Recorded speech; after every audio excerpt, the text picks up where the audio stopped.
L'enveloppe s'est posée sur la table avec un son sec qui a tranché l'air parfumé de la salle à manger. J'ai senti tous les regards converger vers moi, mais j'ai gardé le visage neutre, les mains tranquilles sur mes genoux. Ce papier fin contenait des chiffres qui auraient pu acheter tout ce qu'ils étalaient dans cette maison. Le lustre vénitien, la porcelaine anglaise, jusqu'à l'arrogance qu'ils portaient comme une seconde peau. Mais ils ne le savaient pas. Pas encore. Je m'appelle Séverine Delaunay. J'ai 62 ans et je venais de devenir invisible par choix pendant 3 longues années. Cette nuit froide de décembre, dans un manoir aux environs de Bordeaux, j'étais sur le point de découvrir le prix exact de ma décision de vivre comme si je n'avais rien. Tout a commencé quand mon fils Mathieu a épousé Chloé. Elle était belle, éduquée, issue d'une famille qui mesurait la valeur des gens au poids des bijoux qu'ils portaient. Dès notre première rencontre, j'ai perçu la façon dont ses yeux glissaient sur moi, trop rapide pour être respectueux, assez long pour enregistrer chaque détail qu'elle considérait inférieur. Ma robe simple de grand magasin, mon sac sans griffes, mes cheveux gris attachés sans artifice. Pour elle, j'étais simplement la belle-mère pauvre et inintéressante que son mari portait comme un fardeau silencieux. Je ne l'ai jamais corrigée. Je n'ai jamais raconté que les 55 000 € que je reçois mensuellement pourraient faire vivre 3 familles comme la sienne sans aucun effort. Non par orgueil blessé ou désir de vengeance future, mais parce que je voulais quelque chose de plus précieux que l'argent. Je voulais savoir qui me verrait quand j'étais dépouillée de tout, sauf de mon essence. Je voulais tester si la bonté, le respect et la dignité avaient encore leur place dans un monde où les noms de famille et les soldes bancaires déterminaient qui méritait d'être vu. Pendant 3 ans, j'ai joué le rôle parfaitement. J'ai accepté les cadeaux bon marché à Noël sans sourciller. J'ai écouté les commentaires voilés sur les gens simples et la vie modeste sans réagir. J'ai souri quand Chloé expliquait à ses amis, sur un ton condescendant, que tout le monde n'a pas eu les mêmes opportunités. J'ai observé mon fils se recroqueviller progressivement sous le poids des jugements subtils que sa femme lançait sur moi, sur notre famille, sur tout ce qu'elle considérait inférieur à l'univers doré d'où elle venait. Et puis est arrivée l'invitation à dîner chez ses parents. Monsieur et Madame Beaumont vivaient dans une propriété imposante entourée de vignobles privés. Quand je suis arrivée ce samedi soir, conduisant ma modeste Peugeot grise, j'ai vu la façon dont le gardien a hésité avant d'ouvrir le portail, comme s'il vérifiait mentalement que je ne m'étais pas trompée d'adresse. La maison se dressait au fond de l'allée de gravier, tout en pierre claire, fenêtres hautes illuminées de l'intérieur, escalier de marbre à l'entrée principale. Chloé m'a accueillie avec un sourire qui n'a pas atteint ses yeux. Elle était éblouissante dans une robe de soie vert émeraude, cheveux blonds coiffés en ondulations parfaites. Mathieu se tenait à ses côtés, visiblement tendu, cravate ajustée avec inconfort. Il m'a embrassée trop rapidement, murmurant un « merci d'être venue, maman », qui sonnait plus comme des excuses anticipées. La salle à manger était quelque chose sorti d'un magazine de décoration. Table en acajou capable d'accueillir 16 personnes, chaises tapissées de velours bordeaux, lustres en cristal suspendus au plafond, travaillés en stuc.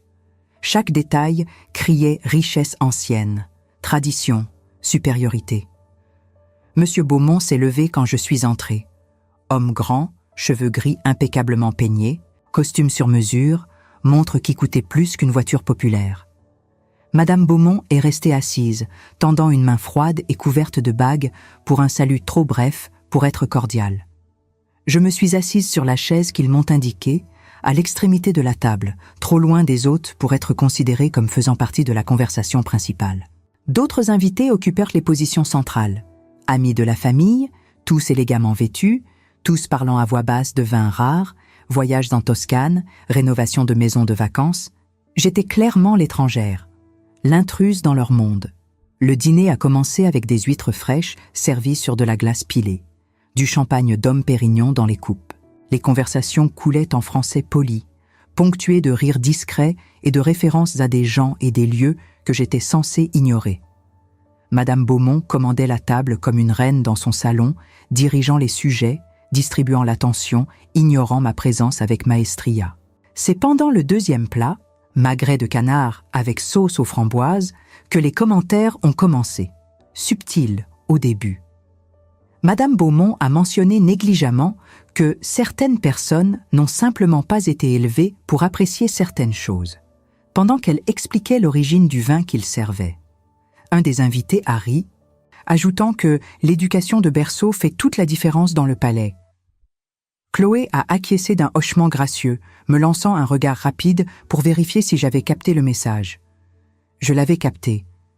Mais je suis restée silencieuse, coupant mon canard en petits morceaux, mâchant lentement, gardant l'expression sereine. Mathieu était rigide sur sa chaise, mâchoire contractée, fixant son assiette. Je connaissais trop bien mon fils pour ne pas percevoir la honte qui brûlait sous sa peau. Honte de moi, honte de la situation, honte de ne pas savoir comment défendre sa propre mère sans causer un scandale. Monsieur Beaumont s'est alors tourné vers moi pour la première fois de la soirée. « Madame Delaunay », a-t-il dit, voix veloutée mais au bord tranchant, « Chloé nous a raconté que vous vivez dans un appartement loué. Cela doit être difficile, j'imagine, dans cette économie. Se maintenir seulement avec, avec ce qu'on a. » Il y a eu un silence bref. Tous les yeux de la table se sont tournés vers moi. J'ai senti l'attente, le jugement collectif, la certitude partagée que j'allais me recroqueviller sous le poids de cette observation cruelle, déguisée en préoccupation. J'ai bu une gorgée d'eau. « Oui », ai-je répondu calmement. « Je vis dans un appartement loué depuis de nombreuses années. Il est confortable et répond parfaitement à mes besoins. » Madame Beaumont a lâché un soupir théâtral. Comme c'est admirable. Le contentement avec si peu est une vertu rare de nos jours. Elle a échangé des regards avec une de ses amies qui a souri en complicité. Nous avons toujours essayé d'enseigner à Chloé l'importance de la gratitude, peu importe dans quelles circonstances une personne est née. C'était allé trop loin. J'ai vu Mathieu ouvrir la bouche, mais Chloé a touché légèrement son bras, un geste presque imperceptible qui l'a fait taire instantanément.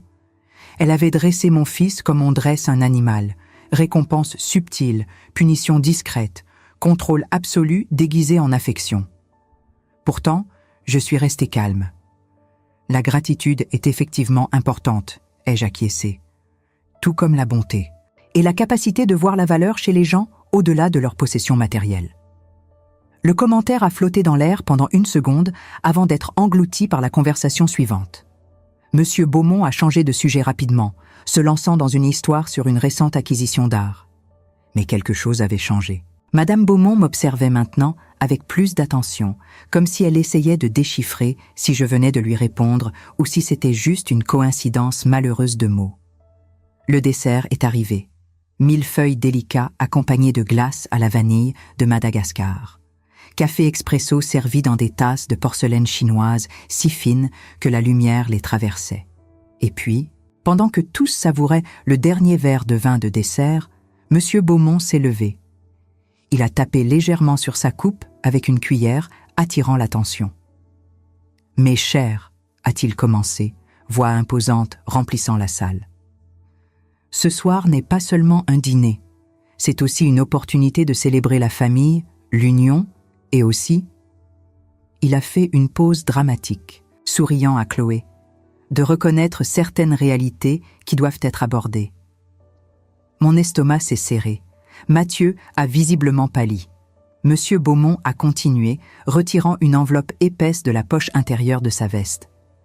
Nous savons que les jeunes couples font face à des difficultés financières, surtout quand un des côtés ne peut pas contribuer autant que nous le souhaiterions. Il a posé l'enveloppe sur la table, la poussant doucement vers Mathieu et Chloé. Dans cette enveloppe se trouve un chèque, un cadeau, pour vous aider à enfin acquérir une maison digne du nom Beaumont. Chloé a applaudi délicatement, sourire radieux. D'autres invités ont murmuré leur approbation. Mathieu regardait l'enveloppe comme si c'était une bombe sur le point d'exploser. Mais Monsieur Beaumont n'avait pas encore terminé. Il s'est tourné vers moi, expression s'adoucissant en quelque chose qui devait paraître généreux, mais sonnait profondément condescendant. « Et bien sûr, Madame Delaunay, nous ne voulons pas que vous vous sentiez oubliée. Je sais que cela a été difficile pour vous, surtout maintenant dans votre 3e âge, sans beaucoup de ressources. Alors, il a pris une autre enveloppe, plus petite, plus fine, et me l'a tendue. Un petit cadeau, pour aider avec les dépenses. Tout le monde mérite un peu de confort, n'est-ce pas? Le silence qui a suivi était absolu. Tous à table m'observaient, attendant, certains avec pitié, d'autres avec mépris, mal dissimulé. Chloé avec un triomphe voilé dans les yeux, comme si ce moment confirmait tout ce qu'elle avait toujours pensé de moi. J'ai regardé l'enveloppe tendue, puis Monsieur Beaumont, puis chaque visage autour de la table. J'ai vu Mathieu s'enfoncer dans sa chaise, écrasé par l'humiliation. J'ai vu Chloé lever légèrement le menton, savourant la victoire silencieuse. J'ai vu Madame Beaumont observer tout cela avec la satisfaction de quelqu'un qui venait de remettre définitivement quelqu'un à sa place. Et alors, pour la première fois de cette interminable soirée, j'ai souri. C'était un sourire petit, tranquille, qui ne révélait rien. J'ai pris mon sac, un sac simple en cuir marron, sans marque, acheté il y a des années dans un magasin quelconque.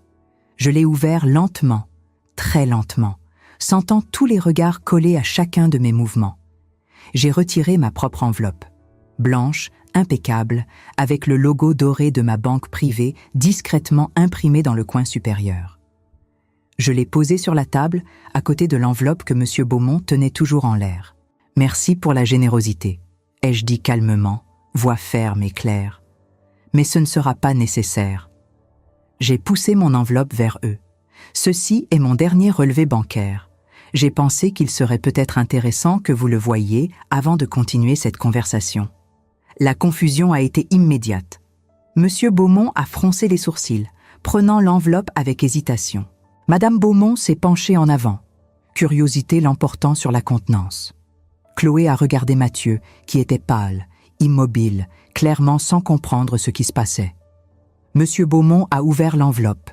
Il a retiré le papier. Ses yeux ont parcouru les chiffres une fois, puis deux. La couleur a disparu de son visage progressivement, remplacée par quelque chose entre le choc et l'incrédulité. Madame Beaumont a arraché le papier de ses mains. Elle a lu. Sa bouche s'est ouverte légèrement, verre de vin oublié dans l'air. « Ce ne peut pas être correct », a-t-elle murmuré, voix défaillante pour la première fois de la soirée. « C'est complètement correct », ai-je répondu sereinement. 55 000 € mensuels. Revenus d'investissement que j'ai faits au cours de 4 décennies.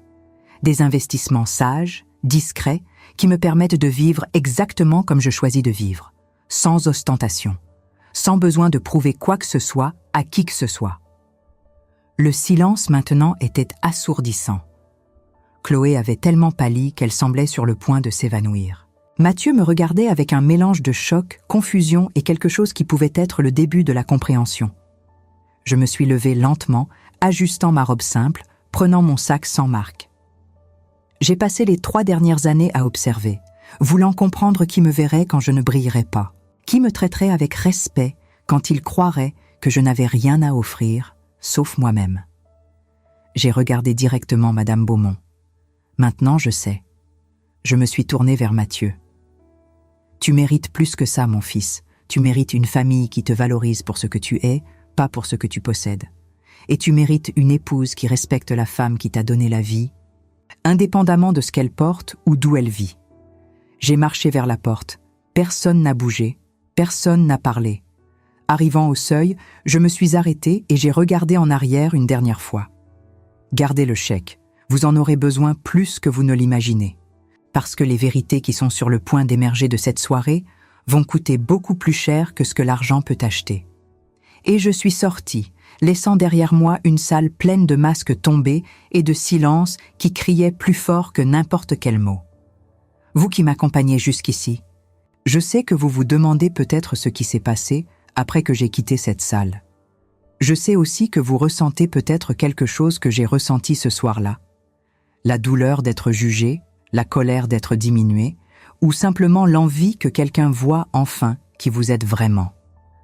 Si cette histoire touche votre cœur, si vous voulez savoir comment tout s'est déroulé, laissez un like sur cette vidéo et dites-moi dans les commentaires d'où vous regardez. Je veux savoir où sont les personnes qui, comme moi, comprennent la valeur de vivre avec dignité. Votre présence ici compte plus que vous ne l'imaginez. La nuit qui suivit mon départ de cette maison fut la plus étrange de ma vie. Je conduisis ma Peugeot à travers les rues désertes de Bordeaux, les mains tremblantes sur le volant, le cœur battant d'une manière que je n'avais pas ressentie depuis des décennies. Ce n'était pas de la peur, c'était quelque chose de plus profond, de plus ancien, la sensation vertigineuse de quelqu'un qui vient de franchir un point de non-retour. Les lumières de la ville défilaient derrière les vitres. Les lampadaires projetaient des ombres mouvantes sur les façades des immeubles haussmanniens. Je me garai finalement devant mon appartement, un bâtiment modeste de 5 étages dans le quartier de Chartron, près des quais. C'était mon refuge depuis 38 ans. Un endroit simple, propre, sans prétention. Les murs avaient entendu mes joies et mes peines, mes victoires silencieuses et mes défaites que personne ne connaîtrait jamais. J'entrai dans le hall étroit, montai les escaliers jusqu'au 3e étage, ouvris la porte de l'appartement que tant de gens avaient jugé insuffisant. 2 chambres, un salon avec des meubles anciens mais confortables, une cuisine où j'avais préparé des milliers de repas. Des photos de Mathieu couvraient les murs. Son premier jour d'école, sa remise de diplôme, son mariage avec Chloé, où je souriais sur l'image sans savoir encore ce qui m'attendait. Je posai mon sac sur la table, retirai mes chaussures, m'assis sur le canapé usé près de la fenêtre. Les bruits de la rue montaient jusqu'à moi. Une voiture qui passait, des voix lointaines, le tramway qui grinçait sur ses rails. Pendant un long moment, je restais immobile, fixant le vide, essayant de démêler l'écheveau d'émotions qui s'entremêlaient dans ma poitrine. Puis mon téléphone vibra. Un message de Mathieu. « Maman, il faut qu'on parle, s'il te plaît. » Je regardais l'écran sans répondre immédiatement. Une partie de moi voulait le rassurer, lui dire que tout allait bien, que je comprenais. Mais une autre partie, celle qui avait enduré 3 années d'humiliation silencieuse, celle qui avait observé mon fils s'éloigner progressivement sous l'influence toxique de sa belle famille, cette partie-là refusait de faciliter les choses. Je tapais simplement « Demain, nous parlerons demain ». Cette nuit-là, je dormis peu. Les événements tournaient en boucle dans ma tête. Le visage de Madame Beaumont quand elle avait lu mon relevé bancaire. L'expression de Chloé, mélange de choc et de rage contenue. Et surtout, les yeux de Mathieu, cette incompréhension douloureuse, cette question muette. Pourquoi ne m'as-tu jamais rien dit? Comment lui expliquer? Comment faire comprendre à mon fils unique que je l'avais aimé assez pour le laisser vivre sans le poids de mon argent? Que je voulais qu'il construise sa vie par lui-même, qu'il épouse quelqu'un qui l'aimerait pour ce qu'il était et non pour ce que sa mère possédait? Que chaque euro gardé secret était une protection, une muraille contre les parasites qui se cachent derrière des sourires et des fausses gentillesses. Le lendemain matin arriva trop vite. Le ciel de novembre était gris, chargé de nuages lourds qui promettaient la pluie. Je préparais du café, m'habillais simplement. Un pantalon noir, un pull en laine beige, mes cheveux gris tirés en arrière. Rien n'avait changé dans mon apparence. Mais quelque chose en moi s'était transformé irrémédiablement. Mathieu arriva vers 10 heures. Je l'entendis monter les escaliers lentement, comme s'il portait un poids invisible.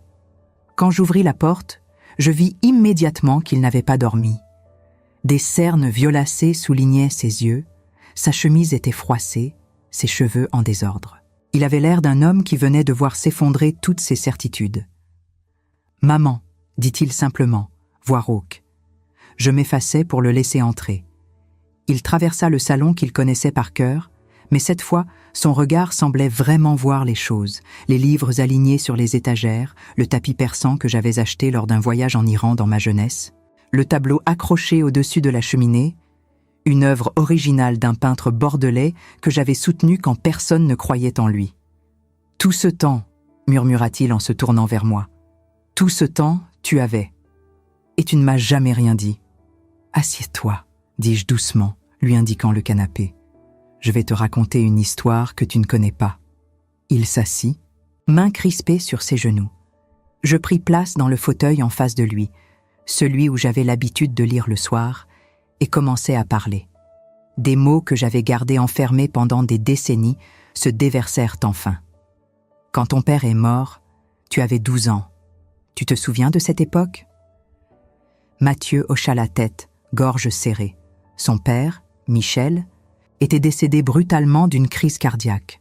Un homme bon, travailleur, qui avait passé sa vie comme comptable dans une entreprise moyenne. Nous vivions confortablement mais sans excès. Ce que tu ne sais pas, continuai-je, c'est que ton père avait une assurance vie dont personne n'était au courant, un montant considérable. Et en plus, j'avais hérité quelques années auparavant d'une tante éloignée, une femme sans enfant qui avait fait fortune dans l'immobilier à Paris. Ces deux événements m'ont laissé avec une somme qui changeait tout. Je me levais, marchais jusqu'à la fenêtre, regardais la rue en contrebas où des gens ordinaires menaient leurs vies ordinaires. J'aurais pu tout te dire immédiatement, acheter une grande maison, t'inscrire dans les meilleures écoles privées, te couvrir de tout ce que l'argent peut acheter. Mais j'ai vu ce que la richesse fait aux gens, Mathieu. J'ai vu comment elle attire les mauvaises personnes, comment elle déforme les relations, comment elle transforme l'amour en transaction. Je me retournai vers lui. Alors j'ai pris une décision. J'ai investi cet argent intelligemment, discrètement. J'ai créé un portefeuille diversifié qui génère des revenus mensuels stables. Et j'ai vécu comme si rien n'avait changé. Pour que tu grandisses normalement. Pour que tu apprennes la valeur du travail, de l'effort, de la dignité. Pour que tu construises ta vie sur tes propres mérites. Mais pourquoi ? Sa voix se brisa. Pourquoi même après que je sois devenue adulte ? Pourquoi ne rien dire quand j'ai épousé Chloé ? Parce que je voulais savoir qui elle était vraiment, répondis-je doucement mais fermement.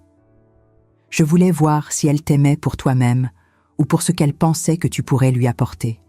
Et maintenant je sais. Le silence qui suivit fut lourd, chargé de vérités non dites. Mathieu enfouit son visage dans ses mains, épaules secouées par des sanglots qu'il essayait de contenir. Quand il releva enfin la tête, ses yeux étaient rouges, brillants de larmes. « Elle a appelé ce matin », dit-il d'une voix brisée. « Ses parents aussi. Ils sont furieux. Ils disent que tu les as humiliés délibérément, que c'était un piège, que tu as tout manipulé. »« Et toi ?» demandai-je. « Qu'est-ce que tu penses ?»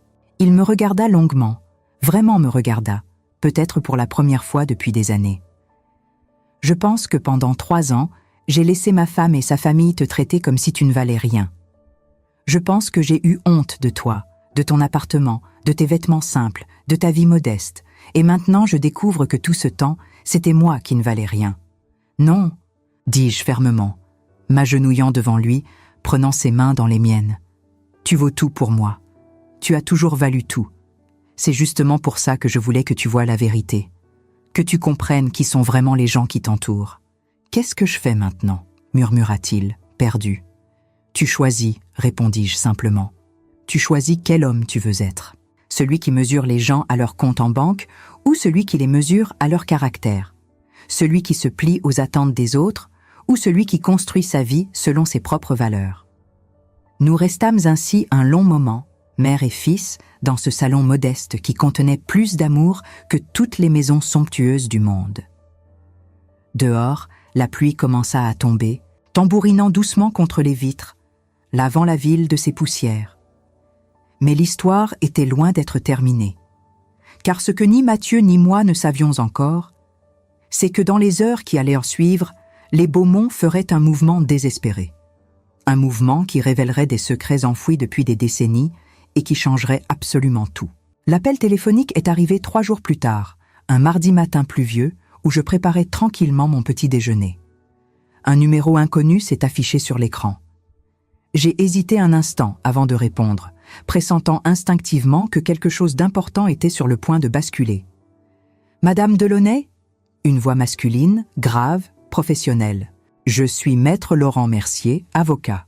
J'appelle au nom de mes clients, Monsieur et Madame Beaumont. » Mon estomac s'est serré. « Je vous écoute. Mes clients souhaitent porter plainte contre vous pour fraude et manipulation. Ils affirment que vous avez délibérément caché votre situation financière dans le but de les embarrasser publiquement et de nuire à leur réputation. Ils demandent également des dommages et intérêts substantiels pour le préjudice moral subi. J'ai dû m'asseoir tant l'absurdité de la situation m'a coupé les jambes. « Pardon ?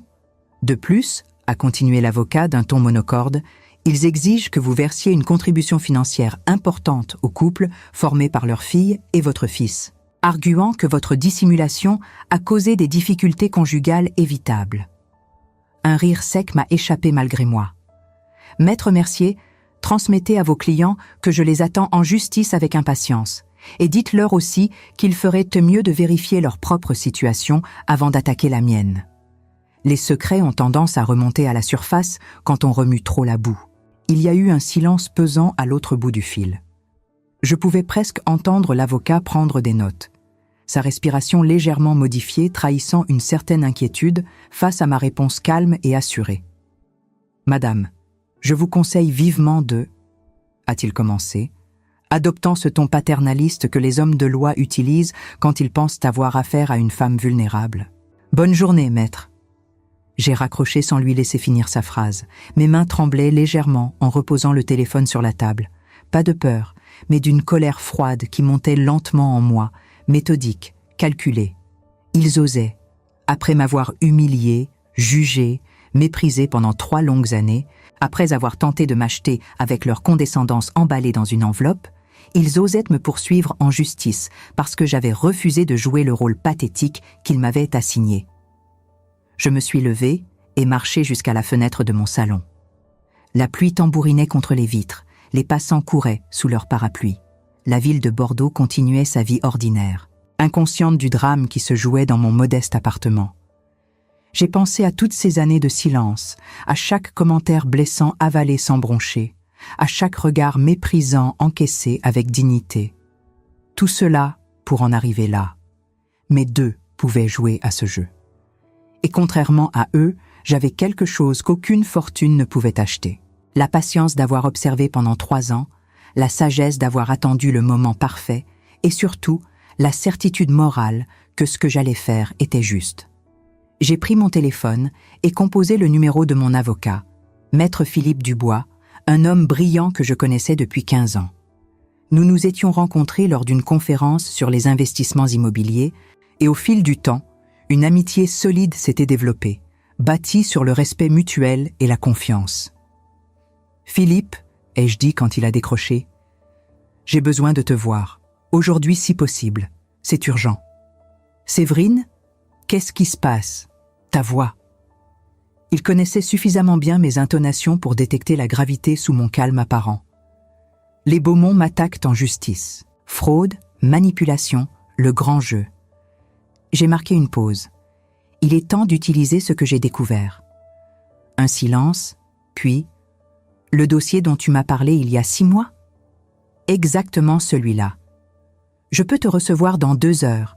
Apporte tout ce que tu as. » J'ai passé l'heure suivante à rassembler les documents que j'avais méticuleusement collectés et rangés dans un coffre-fort discret installé dans le placard de ma chambre. Des photocopies de relevés bancaires datant des années 90, des témoignages écrits et signés, des articles de journaux jaunis, des rapports d'enquêteurs privés. Chaque pièce racontait une partie de l'histoire sombre que M. Beaumont avait si soigneusement enterrée. En me rendant au cabinet de Maître Dubois, situé dans le quartier des Chartrons, j'ai repensé à comment j'avais découvert la vérité. C'était 6 mois plus tôt, lors d'un déjeuner anodin avec une ancienne collègue, Francine, qui travaillait dans le secteur bancaire. Nous parlions de tout et de rien quand elle avait mentionné en passant qu'elle se souvenait d'un scandale financier dans les années 90 impliquant un certain Beaumont. « Beaumont » avais-je répété, le cœur battant soudainement plus fort. Oui, un type qui avait monté un système de Ponzi déguisé en fonds d'investissement, des dizaines de personnes ruinées. Mais il a disparu avant que la justice ne le rattrape. On n'a jamais su ce qu'il était devenu.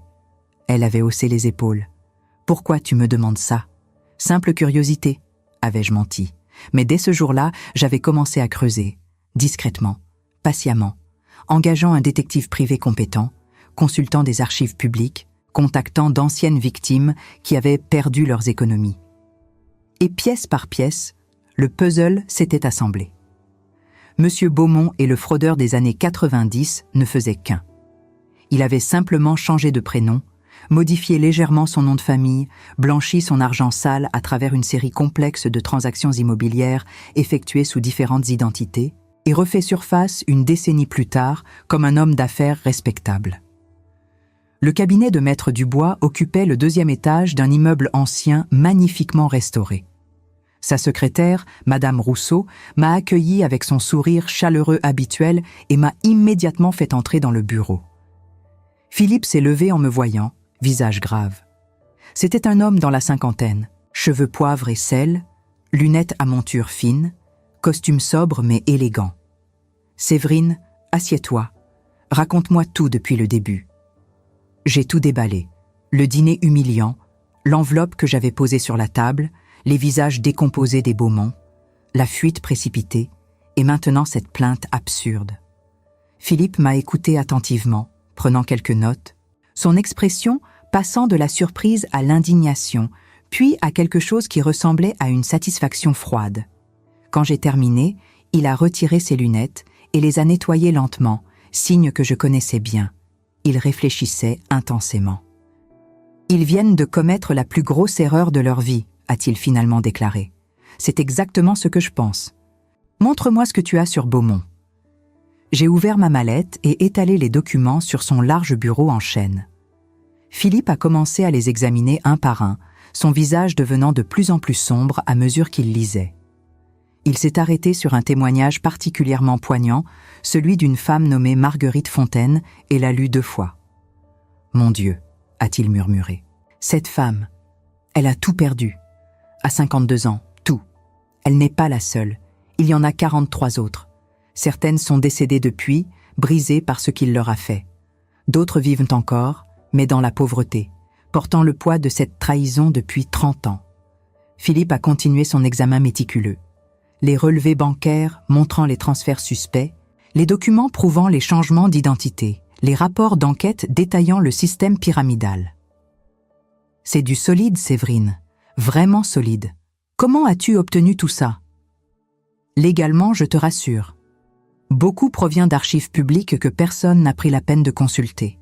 Le reste m'a été donné volontairement par les victimes quand je les ai contactées. Elles attendaient depuis des décennies que quelqu'un écoute leur histoire. Et tu ne leur as rien promis en échange ? Seulement la vérité, seulement la possibilité que justice soit enfin rendue. Philippe s'est calé dans son fauteuil, doigts croisés sous le menton. Voilà ce que nous allons faire. D'abord, nous allons répondre à leurs plaintes ridicules avec une défense béton. Tu n'as enfreint aucune loi en choisissant de vivre modestement. La dissimulation dont il parle n'existe pas légalement. Ensuite, un sourire glacial est apparu sur ses lèvres. Nous allons transmettre ce dossier au procureur de la République et nous allons regarder leur empire s'effondrer. Je veux que les victimes soient indemnisées, ai-je dit fermement. C'est la condition. Pas de vengeance personnelle, pas de satisfaction égoïste. Je veux que ces gens récupèrent ce qu'on leur a volé, ou du moins une partie. Tu es une femme remarquable, Séverine. La plupart des gens dans ta situation voudraient simplement les voir souffrir. « Oh, ils vont souffrir », ai-je répondu calmement. « Mais leur souffrance sera la conséquence naturelle de leurs actes, pas le but de mes actions. » Les jours qui ont suivi ont été un tourbillon d'activités légales. Philippe a préparé notre défense avec une précision chirurgicale. Parallèlement, il a contacté le procureur de la République, Madame Isabelle Fournier, une magistrate réputée pour son intégrité inflexible et sa détermination à poursuivre les crimes financiers. La rencontre avec le procureur a eu lieu 1 semaine plus tard, dans son bureau austère du palais de justice. Madame Fournier était une femme dans la quarantaine, cheveux courts, regard acéré qui ne manquait rien. Elle a examiné notre dossier pendant près d'1 heure sans dire un mot, tournant les pages lentement, ses sourcils se fronçant progressivement. Quand elle a enfin levé les yeux, son expression était indéchiffrable. « Madame Delaunay, pourquoi avoir attendu 6 mois après avoir rassemblé ses preuves pour venir me voir ? » « Parce que j'espérais ne pas avoir à le faire, » ai-je répondu honnêtement. « Parce que malgré tout ce que je savais, je voulais croire qu'il choisirait l'humanité plutôt que l'arrogance. Mais ils m'ont attaqué en justice pour avoir refusé de me laisser humilier. Ils ont franchi la ligne. » Elle a hoché la tête lentement. « Ce dossier est explosif. Si tout cela est vérifié, et nous allons vérifier chaque détail, nous parlons de fraude à grande échelle, blanchiment d'argent, fausse identité. Monsieur Beaumont pourrait faire face à une peine de prison substantielle. C'est tout ce que je demande, la justice, pour les victimes qui attendent depuis trop longtemps. Nous allons ouvrir une enquête préliminaire immédiatement, a déclaré Madame Fournier. Cela restera confidentiel jusqu'à ce que nous ayons suffisamment d'éléments pour procéder à une mise en examen formelle. 2 semaines plus tard est arrivée la convocation au tribunal pour l'audience préliminaire concernant la plainte des Beaumont. Je me suis préparée ce matin-là avec un soin particulier. Fini les vêtements modestes et discrets. J'ai enfilé un tailleur Chanel bleu marine impeccablement coupé, des escarpins Louboutin sobres mais élégants, porté le sac Hermès Birkin que je n'avais jamais utilisé, celui que j'avais acheté lors d'un voyage à Paris 5 ans auparavant et gardé dans son emballage d'origine. Mes cheveux gris étaient coiffés professionnellement, mon maquillage léger mais soigné. En me regardant dans le miroir, j'ai à peine reconnu la femme qui me fixait. Elle ressemblait à celle que j'aurais pu être pendant toutes ces années si j'avais choisi l'ostentation plutôt que la discrétion. Mais je ne regrettais rien. Chaque année passée dans l'ombre avait eu un but. Et aujourd'hui, ce but allait enfin se révéler dans toute sa clarté. Maître Dubois est venu me chercher. Quand il m'a vu, il a sifflé d'admiration. « Seigneur, Séverine, tu vas leur couper le souffle. » C'est exactement l'intention. Le trajet jusqu'au palais de justice s'est fait en silence.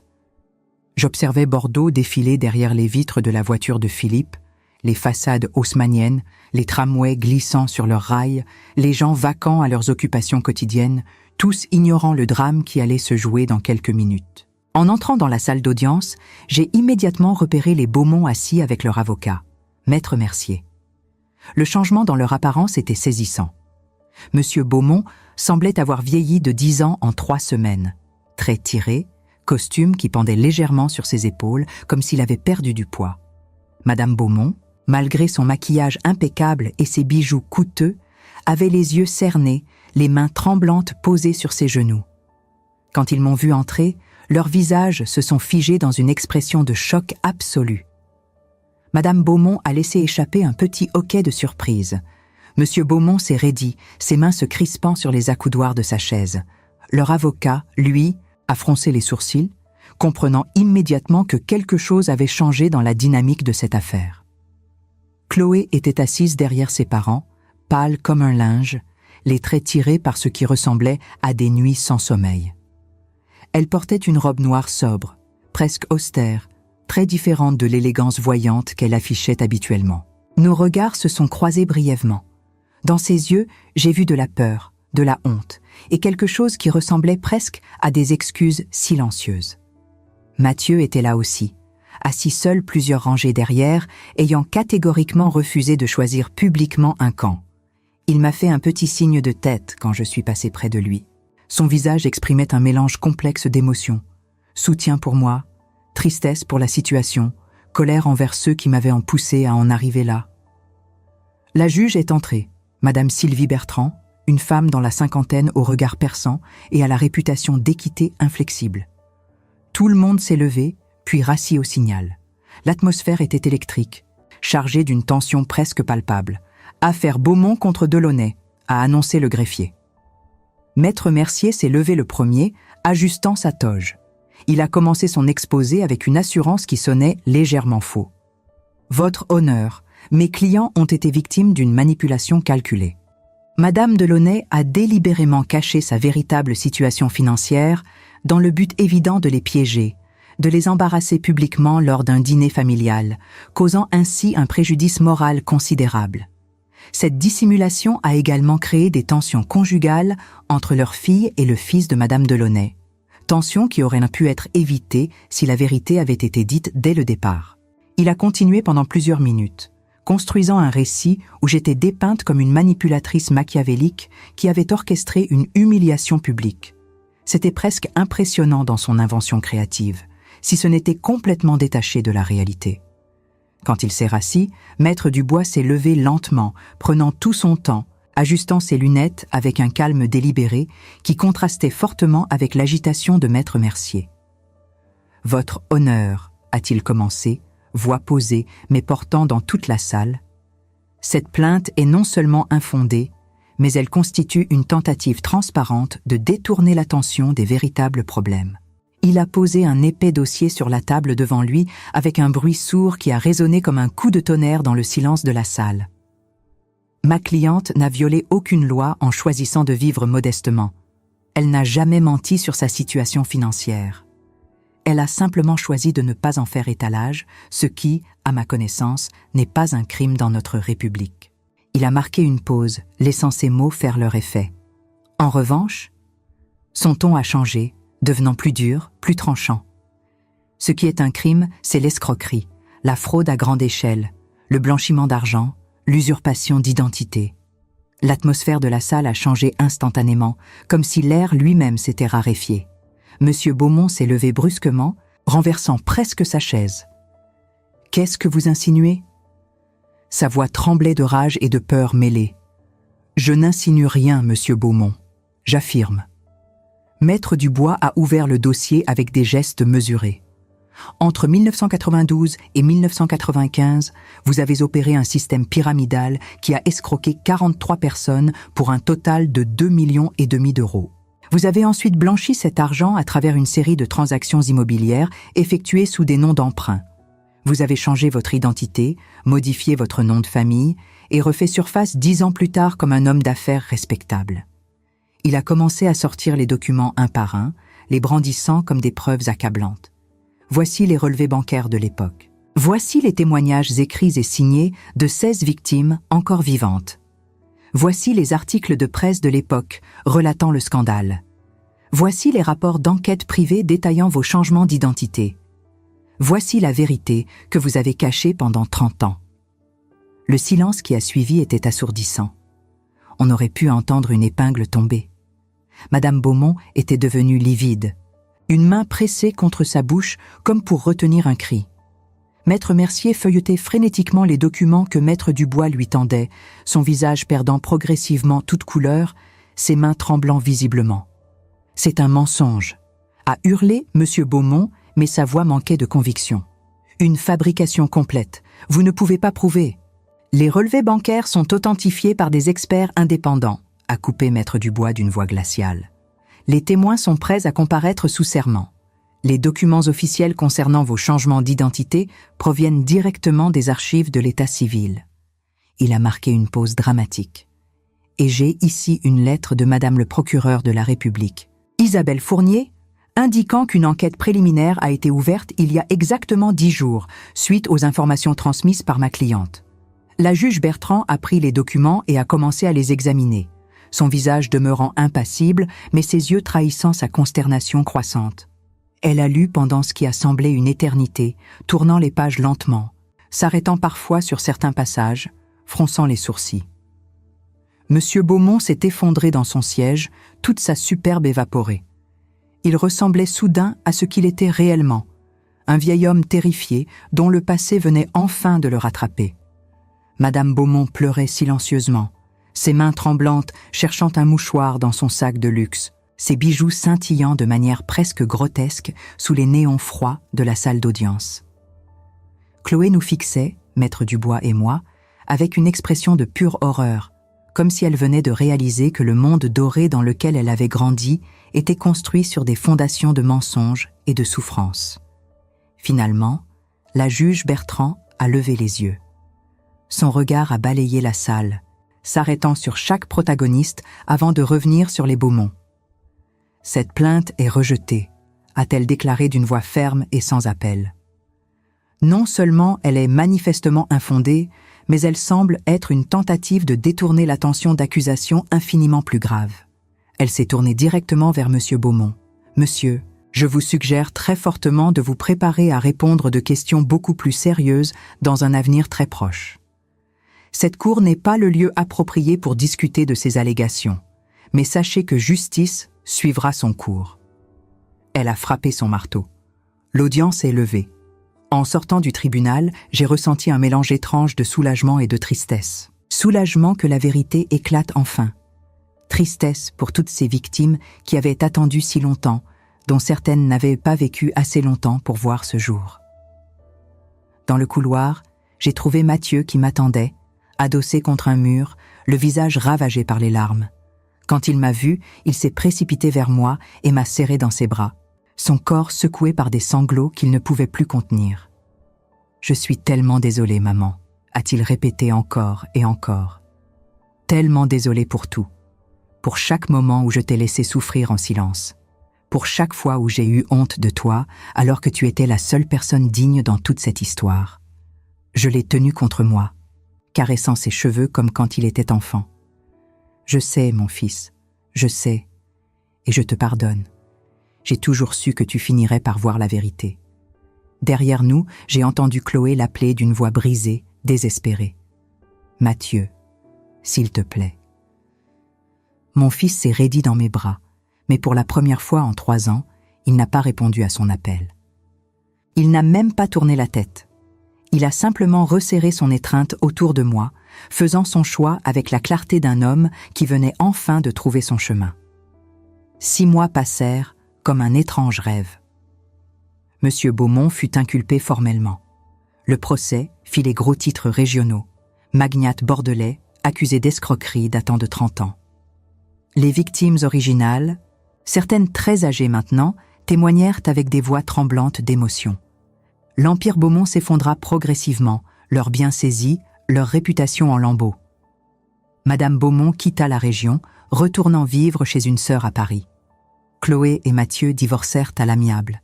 Elle n'essaya même pas de se battre, trop écrasée par la honte et la révélation de ce qu'était vraiment sa famille. Mon fils déménagea temporairement chez moi, dans son ancienne chambre d'enfant, essayant de reconstruire sa vie pièce par pièce. Mais ce qui me marqua le plus durant cette période ne fut pas la chute spectaculaire des Beaumont. Ce fut une lettre qui arriva un matin de mai, portant un timbre du sud de la France. L'expéditrice s'appelait Marguerite Fontaine, 82 ans. Elle écrivait d'une petite ville près de Marseille. Sa calligraphie tremblante racontait une histoire qui me brisa et me reconstruisit simultanément. Madame Delaunay, je ne sais pas si cette lettre vous parviendra, je ne sais même pas si vous voudrez la lire, mais je dois essayer. Il y a 30 ans, j'ai perdu toutes mes économies dans l'escroquerie de Beaumont. 35 000 €, ce qui représentait à l'époque toute ma retraite, l'héritage que mes parents m'avaient laissé et l'argent que j'avais économisé toute ma vie pour assurer mes vieux jours. J'avais 52 ans. Je me suis retrouvée avec rien. J'ai dû vendre ma maison, déménager dans un studio minuscule, travailler comme femme de ménage jusqu'à 70 ans pour survivre. Je n'ai jamais pu me remarier après le départ de mon mari. Quel homme aurait voulu d'une femme sans le sou? Je n'ai pas eu d'enfant. J'ai vécu dans la pauvreté et la solitude pendant 3 décennies. Quand j'ai vu dans les journaux que quelqu'un avait enfin révélé la vérité sur Beaumont, j'ai pleuré pendant des heures. Pas de joie, de soulagement. Quelqu'un avait finalement fait ce que le système judiciaire n'avait jamais fait, rendre justice. Merci, madame. Merci d'avoir eu le courage que nous n'avons jamais eu. Merci de nous avoir vus, nous les invisibles, les oubliés, ceux qu'on a écrasés et qu'on a laissés dans l'ombre. Grâce à vous, nous pouvons enfin lever la tête. Je lus cette lettre 3 fois, les larmes coulant librement sur mes joues. Puis je la montrai à Mathieu, qui la lut en silence, les mâchoires serrées. « Maman, dit-il finalement, toutes ces personnes, elles ont souffert pendant si longtemps. Oui, et toi, tu aurais pu révéler tout ça il y a des années, mais tu as attendu. Pourquoi ? Je réfléchis longuement avant de répondre.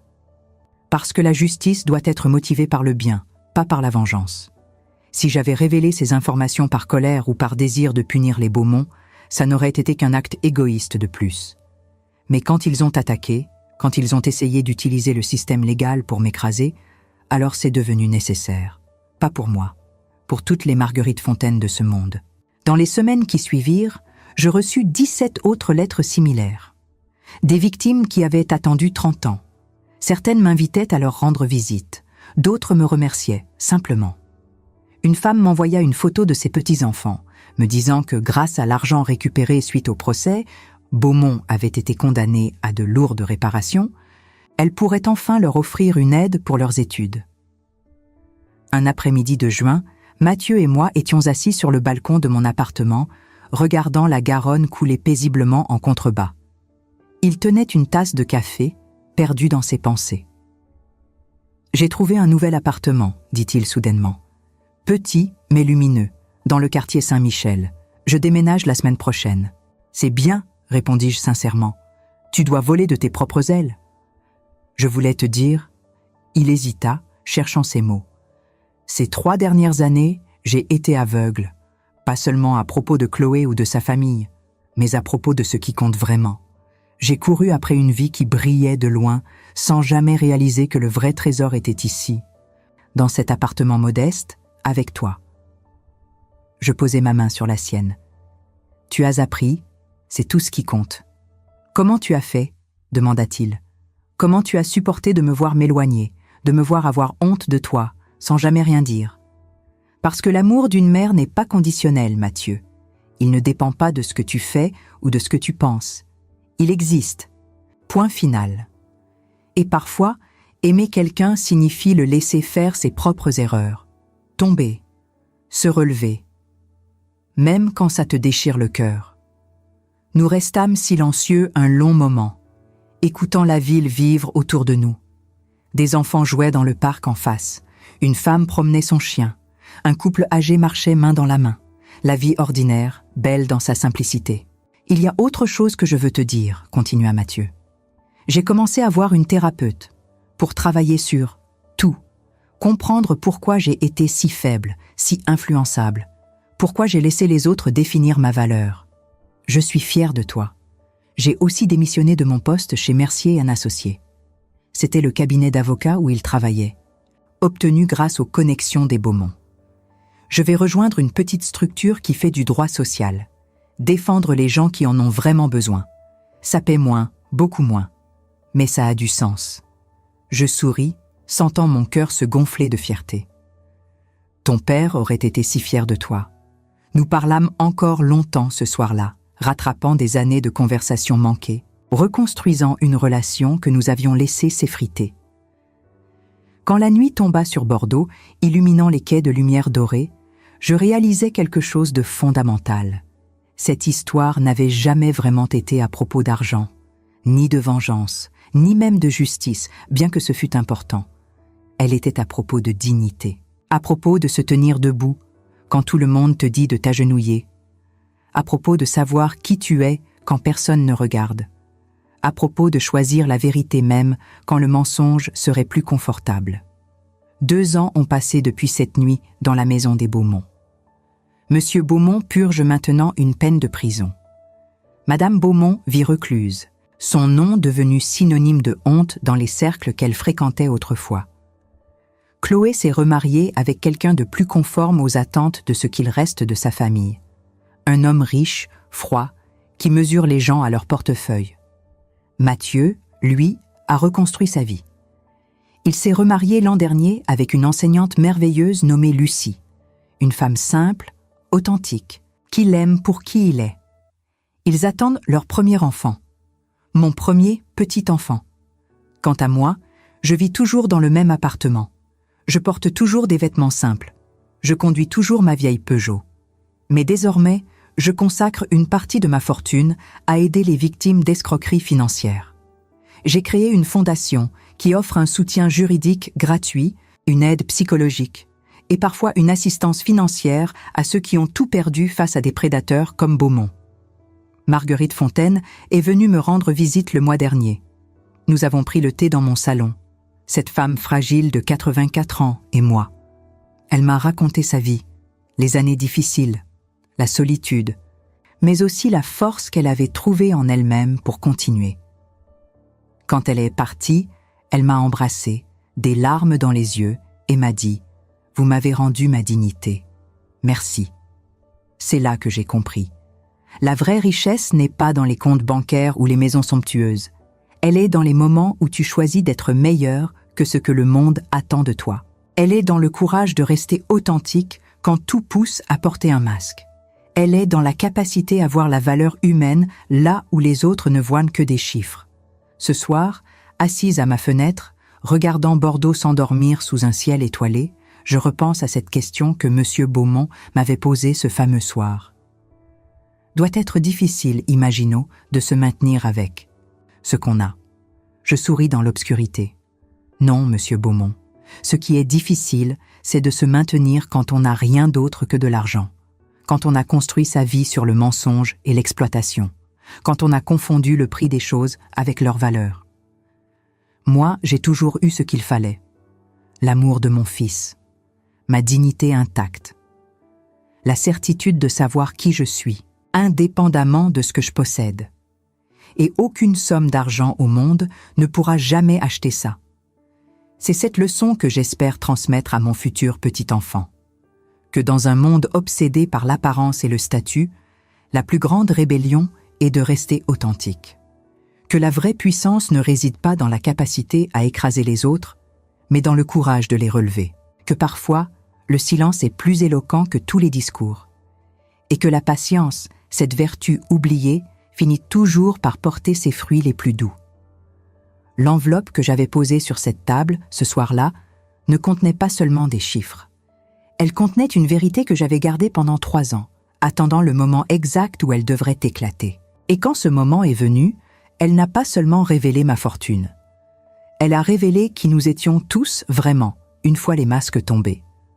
Aujourd'hui, je ne regrette rien. Ni les années de silence, ni les humiliations endurées, ni même la douleur de voir mon fils s'éloigner temporairement. Parce que tout cela a mené à ceci, une famille reconstruite sur des fondations solides. Des victimes enfin entendues. Une justice, même tardive, enfin rendue. Et moi, Séverine Delaunay, 64 ans maintenant, assise dans mon appartement modeste, plus riche que je ne l'ai jamais été. Pas en euros, en paix. Est-ce que vous auriez eu ce courage? Cette force de rester silencieuse pendant 3 longues années, de subir les humiliations sans broncher, sachant que dans votre sac reposait la preuve que vous valiez plus que tout ce qu'il possédait? Je vous pose cette question parce qu'elle m'a hantée pendant des décennies avant que je ne trouve ma réponse. Vous savez, j'ai appris quelque chose de fondamental au fil de ces années. La dignité ne se mesure jamais à ce que nous possédons, mais à ce que nous refusons de devenir. Combien de fois dans votre propre vie avez-vous été jugé sur votre apparence, votre situation, votre adresse? Combien de fois avez-vous dû choisir entre révéler qui vous êtes vraiment ou laisser les autres vous définir selon leurs propres critères mesquins? Cette histoire que je viens de partager avec vous n'est pas seulement la mienne. Elle appartient à chacune d'entre vous qui avez déjà ressenti le poids du jugement injuste. Ce qui me touche le plus aujourd'hui, c'est de savoir que quelque part, en ce moment même, vous m'écoutez. Peut-être êtes-vous dans votre cuisine en préparant le dîner. Peut-être êtes-vous assise dans votre salon, une tasse de thé refroidissant entre vos mains. Peut-être êtes-vous dans les transports, regardant par la fenêtre en réfléchissant à votre propre famille, à vos propres relations compliquées. Et je me demande, d'où venez-vous? De quelle ville, de quel pays m'écoutez-vous en ce moment? Parce que savoir que mes mots traversent les frontières, qu'ils atteignent des cœurs dans différents endroits du monde, cela donne un sens profond à tout ce que j'ai traversé. J'aimerais que vous me disiez dans les commentaires ce que vous auriez fait à ma place. Auriez-vous révélé la vérité dès le début, ou auriez-vous attendu comme moi? Pensez-vous que j'ai eu raison de laisser mon fils s'éloigner temporairement, de le laisser faire ses propres erreurs, même si cela me déchirait le cœur chaque jour? Ou croyez-vous que l'amour maternel exigeait que je révèle immédiatement ma situation pour lui épargner cette souffrance? Il n'y a pas de bonne ou de mauvaise réponse. Il y a simplement votre vérité, votre expérience, votre sagesse unique que vous avez accumulée au fil de votre propre vie. Ce qui m'a frappé en vivant cette histoire, c'est que nous vivons dans un monde qui confond constamment le prix avec la valeur. Un monde où un sac de luxe compte plus qu'une main tendue, où une adresse prestigieuse impressionne davantage qu'un cœur généreux. Mais au bout du compte, quand les masques tombent et que les vérités émergent, qu'est-ce qui reste vraiment? Les Beaumont avaient tout ce que l'argent pouvait acheter, et pourtant, au moment crucial, ils n'avaient rien. Absolument rien qui comptait vraiment. Cette réalisation m'a libérée d'une façon que je n'aurais jamais pu imaginer. Si mon histoire vous a touché, si elle a résonné avec quelque chose que vous avez vécu ou que vous vivez actuellement, je vous invite à laisser un like sur cette vidéo. Ce simple geste me dit que nous sommes connectés, vous et moi, à travers l'expérience partagée d'être des femmes qui refusent d'être définies par le regard des autres. Et dans les commentaires, racontez-moi, avez-vous déjà été sous-estimé?